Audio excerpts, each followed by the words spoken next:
New York just put a hold on new data centers.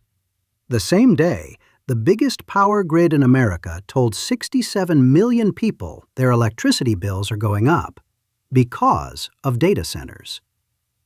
Those two facts are the same story. That is the signal this cycle. For a year, the AI race has been a fight over the frontier model. This week, the action moved off the frontier, in both directions at once. Down to the grid and the electricity bill, where people are starting to push back, and up to the companies now betting the real money was never in the model at all. This is depth and signal. Let's separate the signal from the noise. On July 14th, New York Governor Kathy Hochul signed Executive Order 62, the first statewide moratorium on new hyperscale data centers in the country. It's a pause, not a ban, and the distinction matters. For up to a year, while the state writes new environmental rules, New York's Environmental Agency will stop issuing discretionary permits for the biggest projects, reportedly those over 50 megawatts. The idea is to stop building first and set the standards second. And this isn't just an environmental review. The order comes with teeth aimed straight at the bill you pay. Hochul directed state regulators to make data centers either pay more for their power or bring their own, floated a grid fund that would force them to invest in New York's aging infrastructure, and said she'll seek to repeal the sales tax breaks these projects usually get. Her line? Progress shouldn't arrive with a higher utility bill. Now, why she's saying that out loud on the same day?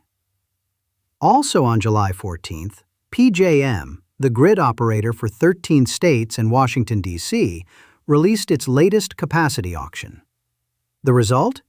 About $6.3 billion in new costs passed to households and businesses over the next 3 years.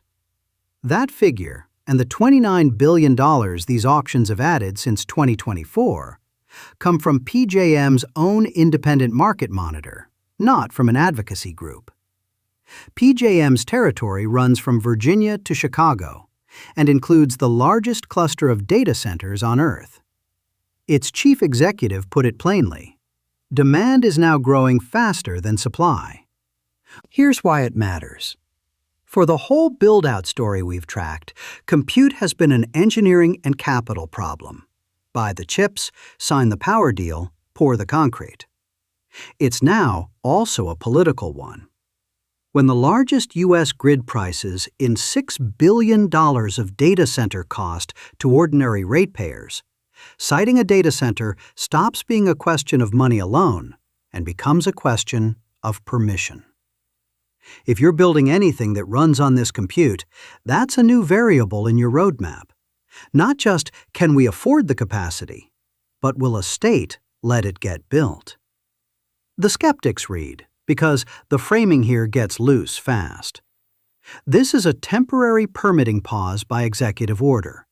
It is not the stricter bill sitting in the legislature, which would catch smaller sites at 20 megawatts and add labor and renewable standards, and which Hochul has not signed. Maine tried a version of this, and its governor vetoed it. And notice the limit of New York's power here. PJM's rates are set through a federal process regulated by federal energy regulators, not by any governor. A state can slow down permits. It cannot, by itself, lower the bill. So, what do you watch? Whether Hochul signs the tougher legislative version? Whether other states follow against a federal government that in June told grid operators to build fast lanes for data centers, the exact opposite instinct.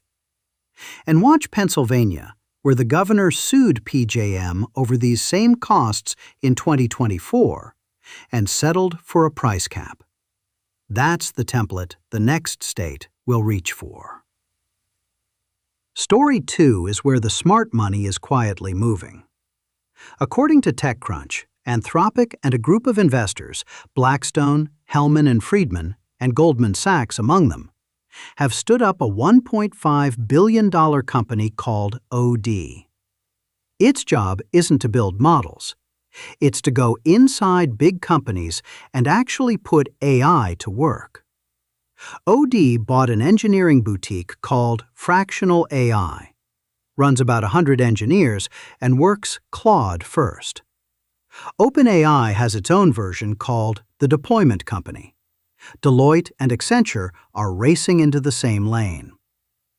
Here's why it matters. The bet underneath all of this is that models are becoming a commodity, and the durable value is one layer up in the messy work of rewiring a business around them. As O'Day's own technologist put it, picking the model is like picking a programming language. It matters, but it's not where most of the work is. For a builder or an operator, that's the useful signal. The near-term return isn't in switching to the perfect model. It's in the integration nobody wants to do. Now, be skeptical. Everyone making this argument is talking their book. A model lab and private equity firms with portfolio companies to sell services into. The "someday this is a trillion-dollar company" line is a founder's ambition, not a result. And there's a tension they don't quite resolve. If value is really leaving the model, why is the whole pitch Claude first? The labs still make the models these firms deploy. What's next?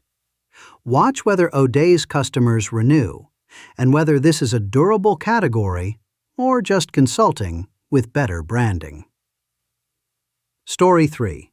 From the other end of that same idea. Mira Muradi's lab, Thinking Machines, shipped its first model this week. It's called Inkling. It's open weights, and the most interesting thing about it is what the company says it isn't. The specs, and treat these as the company's own numbers, a mixture of experts model, 975 billion total parameters with 41 billion active, a 1 million token context window, trained on 45 trillion tokens of text, images, audio, and video. The weights are on Hugging Face. There's a smaller version too.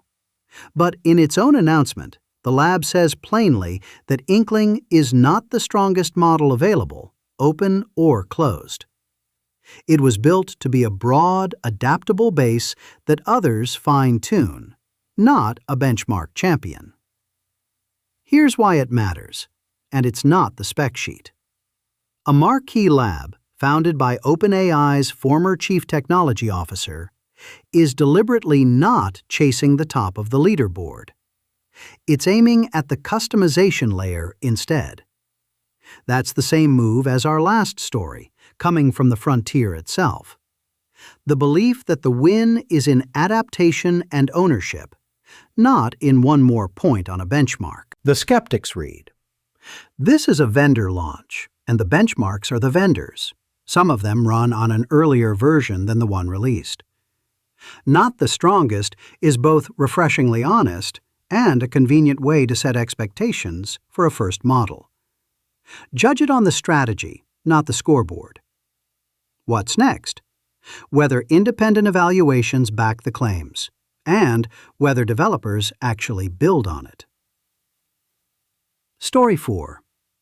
Over about a week, 3 senior people left OpenAI. Its chief futurist, Joshua Akiam, announced his exit on July 7th. Its head of applications and AGI work, Fiji Simo, is stepping back to a part-time advisory role, with product consolidating under co-founder Greg Brockman. And the executive who ran safety, Johannes Heidecke, is out. All of this as the company reorganizes ahead of a possible public offering, and as its new flagship rolls out, to some user reports that it deletes files on its own. Here's why it matters. The people whose job is to check frontier risk are leaving at the exact moment capability is shipping, and the company is reshaping itself for Wall Street.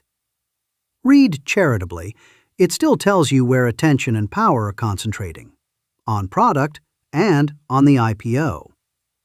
That's the accountability question the individual headlines miss when they cover each departure as its own HR story. And the timing has a sharp edge. This same week, OpenAI released a model called GPT-Red, trained to break other models, which it used to harden its own. So, the company is building a machine to audit its models for weaknesses, while several of the humans who did that job walk out the door. The skeptics read, "Don't overfit this. Each departure has its own stated reason, and executive churn before an IPO is normal. The IPO is context here, not proof of cause, and safety is collapsing would overstate what we know." What's next? Who backfills these roles, and whether an IPO filing says anything real about how safety is governed. Now our own scorecard for claims we're watching but won't state as fact yet. First, opening at 3 out of 5, reporting, based on a hack and published by 404 Media, that the music generator Suno, trained by scraping millions of tracks from YouTube, Deezer, and Genius. The leaked files are specific, and Suno's response didn't deny the scraping, only its scope. But it's hack-sourced, and whether it was illegal is a question for a court, not for us. So, 3 out of 5. Second, opening at 1 out of 5, reporting that Nous research is raising at a $1.5 billion valuation. It comes from anonymous sources, and the company declined to comment. Until there's a confirmed round, it stays a 1. And one we can close. Last week's Nadella issues shocking warning headline. We checked. He did write it. A real blog post arguing companies using AI pay twice, once in cash, and once in the data they hand over. So it's confirmed, 4 out of 5. The one point we hold back, the warning is also a sales pitch. Nadella's fix, keep your data, stay portable, runs conveniently through Microsoft's cloud. A quick update on a story we led with 2 weeks ago. Apple's trade secret lawsuit against OpenAI moved this week, mostly sideways. OpenAI formally responded that it's, quote, not aware of any evidence that this complaint has merit. And NBC reported the two sides actually did talk earlier this year until contact broke down, reportedly after an Apple lawyer mixed up 2 OpenAI employees with similar last names. These are still allegations, denied, with no findings. We're flagging it because it shadows OpenAI's IPO, and because it could take years. Here's the through line. This cycle, the center of gravity moved off the frontier model in 3 directions. Downward to the grid, where New York and a federal power auction just made compute a political and pocketbook problem. Upward to deployment, where Anthropic and OpenAI are betting the money is in the integration, not the model. And sideways to open weights, where even Mira Murati's lab shipped a model that shrugs at the leaderboard on purpose. Put those together, and the pattern is hard to miss. The thing everyone was racing toward, a slightly better model, is becoming the least contested part of the stack. The fights that matter now are underneath it and around it. Who pays for the power, and who owns the last mile into a business? Meanwhile, at the lab that defined the frontier, the safety desk is emptying out. We'll keep watching the parts that turn out to be load-bearing and checking the sourcing before we repeat it. This is Depth and Signal.